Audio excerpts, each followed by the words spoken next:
In the age of viral content and binge-worthy docuseries, truth and entertainment have become, honestly, dangerously intertwined. What used to be confined to police reports, courtrooms, and trusted journalism is now repackaged, stylized, and streamed globally with dramatic music and cliffhanger cuts. But when a celebrity's life becomes the plot and the accusations are explosive, the line between storytelling and slander can vanish in an instant. That's exactly where Chris Brown finds himself now, caught in the crosshairs of a highly controversial docuseries that doesn't just revisit his past controversies, it ignites an entirely new firestorm. One so damning, so reputation-shattering that he's suing, not just for defamation, but for survival.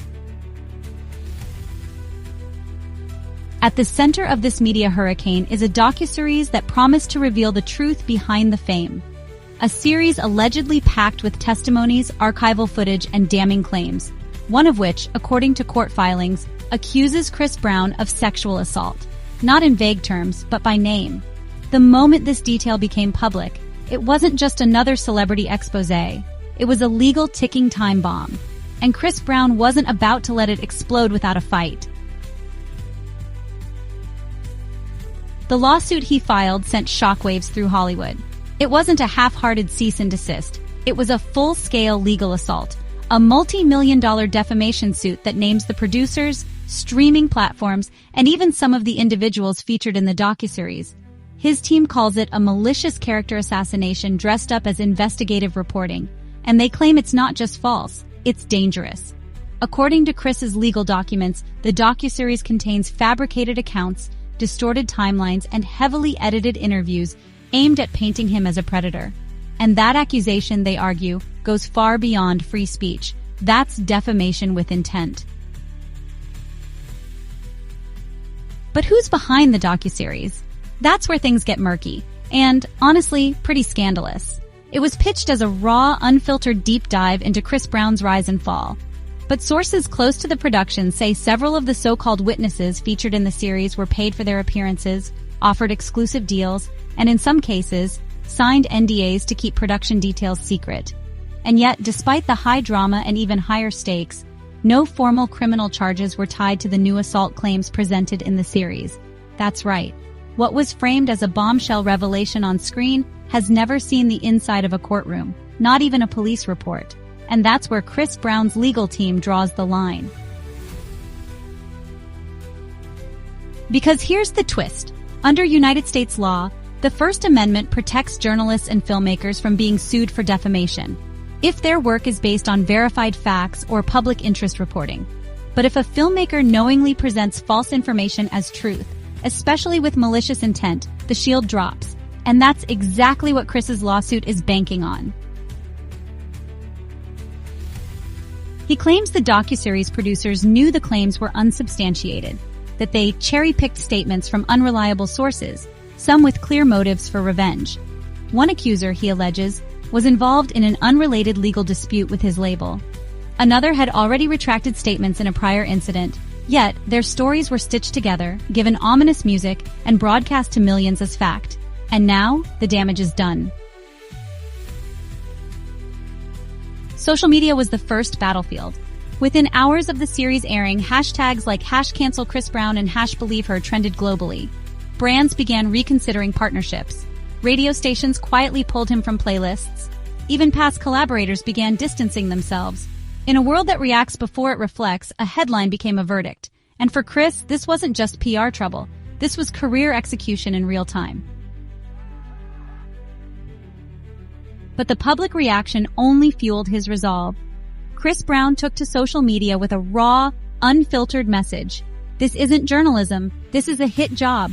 I've owned up to my mistakes, but I won't be crucified for things I didn't do. The post went viral.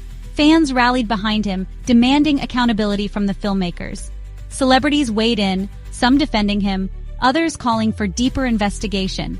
But the real war was only beginning. Behind the scenes, Chris's lawyers launched a meticulous operation to dismantle the docuseries point by point. They subpoenaed raw footage, they interviewed crew members, and they uncovered something shocking. At least 2 sources allegedly recanted their statements off camera, but were still included in the final cut. That revelation could turn the entire case upside down, because if proven in court, it shows clear intent to deceive the audience. And then came the second twist. So, one of the docuseries producers was allegedly in talks with a major streaming platform before production even began. According to leaked emails, the pitch involved, quote, breaking the internet with controversial content and rehashing past scandals. It wasn't about justice. It was about virality, about building a narrative that would go viral. Ethics be damned. Chris Brown's lawyers used that language to fuel their case, arguing that the entire docuseries was a pre-packaged defamation campaign, engineered for profit and timed to coincide with his latest album rollout. A move they say was designed to kneecap his career during a commercial high point. But even as the lawsuit pushes forward, the damage lingers. Booking agents hesitate. Streaming platforms algorithmically suppress his content.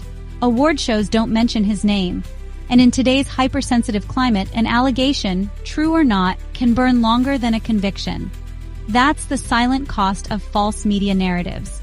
Even if Chris Brown wins the lawsuit, will he ever really win back the benefit of the doubt? Because in the world of entertainment, public trust is everything. And once that cracks, the cracks don't go away, they spread. Still, Chris isn't backing down. He's demanding not just monetary damages, but a public retraction, the removal of the docuseries, and a formal apology.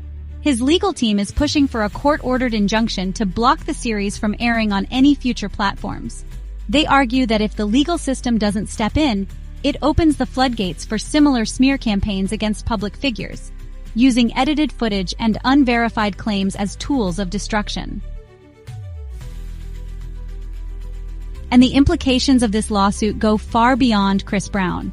If he wins, it could set a precedent that forces docuseries producers to adhere to stricter legal standards. It could redefine how truth is verified in entertainment journalism. It could finally bring accountability to the streaming world's obsession with character assassination dressed up as storytelling. But if he loses, the message will be clear. Fame equals forfeiture. And any creative with a camera and a grudge can rewrite your life. For clicks, for clout, for cash. So now, as lawyers prepare their next arguments and the court date looms, the world watches in silence. Not because it's waiting for the truth, but because it's waiting to see if truth even matters anymore. What do you think? Is Chris Brown protecting his name or hiding from the truth? Drop your thoughts in the comments below. Like if you believe in the right to defend your story. Hit subscribe so you don't miss the next update in this explosive legal saga. Share this with someone who still thinks every docuseries is telling the truth. And remember, just because it's on screen doesn't mean it's real. Stay curious, stay skeptical, stay tuned.